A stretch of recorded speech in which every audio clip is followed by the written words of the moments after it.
Gaza City, Gaza Strip, Israeli airstrikes killed 2 Hamas members early Saturday following a rocket attack on Israel, in the latest fallout from President Donald Trump's decision to recognize Jerusalem as Israel's capital, a development that has roiled the region and the larger Muslim world.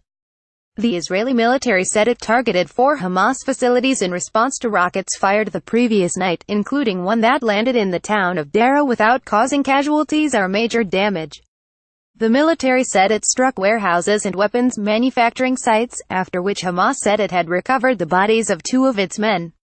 Israel considers Hamas responsible for all rocket fire emanating from Gaza, which is home to other armed groups.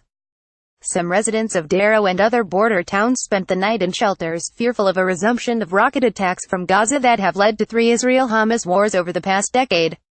Protests and demonstrations continued across the West Bank and Gaza on Saturday on the third and final so-called Palestinian Day of Rage, following Trump's announcement. The military said there were clashes in some 20 locations. In Bethlehem, Palestinians hurled stones at Israeli troops, who responded with tear gas, rubber bullets and stun grenades.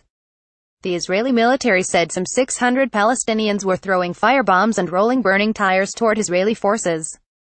It said it dispersed the crowds and arrested 1 rioter. Along the border with the Gaza Strip, some 450 Palestinians clashed with Israeli troops at 8 main locations. About 20 were lightly wounded. Some 4,000 demonstrators gathered in Gaza City and demonstrations resumed in Pakistan, Turkey and elsewhere across the Muslim world as well. In Jerusalem, police forces, some on horseback, scuffled with protesters near the Old City and arrested 6 people who were involved in what they called an illegal protest.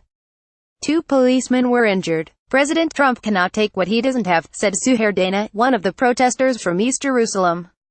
Israel has mobilized troops in case further violence breaks out. The clashes in the West Bank and East Jerusalem have yet to claim lives or spiral into the kind of violence some had feared following Trump's move. The flare-up followed clashes Friday between Palestinian protesters and Israeli troops in dozens of West Bank hotspots and along the Gaza border. 2 Palestinians were shot dead in Gaza and dozens were wounded in the West Bank. In Jerusalem, Friday prayers at Islam's third holiest site dispersed largely without incident. Large crowds of worshippers across the Muslim world staged anti-US marches Friday, some stomping on posters of Trump or burning American flags. Trump's announcement on Jerusalem, and his intention to move the U.S. embassy there, triggered denunciations from around the world, with even close allies suggesting he had needlessly stirred more conflict in an already volatile region. The status of the city lies at the core of the Israel-Palestinians conflict, and Trump's move was widely perceived as siding with Israel. Even small crises over Jerusalem's status and that of the holy sites in its ancient Old City have sparked deadly bloodshed in the past. Palestinian President Mahmoud Abbas' Fatah movement and other groups have called for mass protests while its rival, the Gaza-based Islamic militant group Hamas, is calling for a third violent uprising against Israel, though such appeals have largely fizzled as Palestinians have become disillusioned with their leaders. Hamas, which seeks Israel's destruction, killed hundreds of Israelis in suicide bombings and other attacks during the Second Palestinian Uprising in the early 2000s. Most countries have not recognized Israel's 1967 annexation of East Jerusalem and maintain their embassies in Tel Aviv. Under a long-standing international consensus, the fate of the city is to be determined in final status peace negotiations. Israel says it hopes others will follow Trump's lead, but the United States found itself alone in the UN Security Council on Friday, fielding criticism from the other 14 members over the proposed move.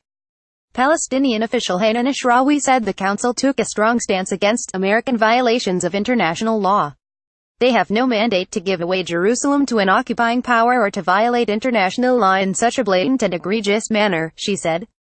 While Trump's announcement was warmly welcomed in Israel as an acknowledgement of its longtime seat of government and the ancient capital of the Jewish people, it was greeted with outrage from Palestinians who considered it a slap in the face and an abandonment of the longtime American role as mediator in the conflict. After 2 decades of halting peace negotiations that have failed to bring Palestinians closer to statehood, some in Abbas' inner circle have begun to speak openly about abandoning the two-state formula in favor of a single binational state.